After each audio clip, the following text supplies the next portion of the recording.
தூய்மை பணியாளர்கள் அங்க தன்னோட கூலிக்காக கஷ்டப்பட்டுட்டு 13 நாள் உட்கார்ந்துருக்கான். ஒரு ஏங்க அந்த பிரச்சனை தீருங்க, தீக்காம போங்க. அது தீர்க்கக்கூடிய பிரச்சனை, தீர்க்க முடியாத பிரச்சனை எது வேணாலும் இருக்கட்டுங்க. மனிதாபிமானத்துல வந்து பார்க்கலாம்ல. உங்க வீட்டு குப்பை அள்ளியிருக்காங்கல்ல. பிரச்சனைகள் இருக்கும்.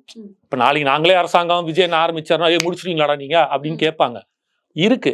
அவங்க கிட்ட ஒரு மனிதாபிமானம் ரீதியாக இல்லைங்க இப்படிலாம் இருக்கு பிரதர். இதுக்கு நாங்க உங்களுக்கு பொறுப்பு.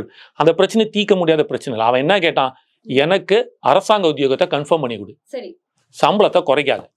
நியாயமான கேள்வி. அப்போ அவன் கேட்கறது என்ன, எனக்கு கொடுக்க வேண்டிய சம்பளத்தை கொடுங்கய்யா, ஏன் குறைக்கிறீங்க? 23,000 சம்பளம் கொடுத்தீங்க, 15,000 கொண்டு போய் நிறுத்துறீங்க, பாதி சம்பளமா கிட்டத்தட்ட 8,000 கேட்கறான்.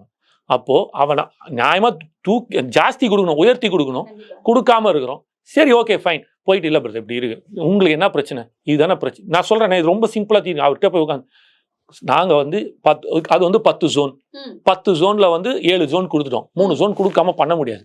ஆனா உங்களுக்கு நான் ஒரு உத்தரவாதம் தரேன், இது அரசாங்கம் கீழ் நடக்கும் விஷயம், உங்க வேலைக்கு நாங்க உத்தரவாதம்னு அரசாங்கம் ஒரு கொலாட்ரல் கொடுத்துருச்சுன்னா முடிஞ்சிருச்சு. அந்த சம்பளத்தை கொடுத்தா ஓவர். இதை செய்யாம நீங்க இவ்வளவு சீனை போட்டு நிக்கிறீங்க. இதுல உங்க தேர்தல் வாக்குறுதி வேற இருக்கு. 181 தேர்தல் வாக்குறுதி, 185 தேர்தல் வாக்குறுதி. நான் அதெல்லாம் எடுத்து பேசினேன்னா பேசியாச்சு, இருந்தாலும் சொல்றேன். அப்போ உங்களை நாங்க அப்பான்னு எப்படி கூப்பிடுறது? நம்ம வீட்டுல ஒரு பிரச்சனை, அப்பா துடுத்துச்சு, ஆபீஸ்ல எங்க இருந்தாலும் ஓடி வருவாரு. பக்கத்து வீட்டுல இருக்கிற அங்கிள் என்ன பண்ணுவான்?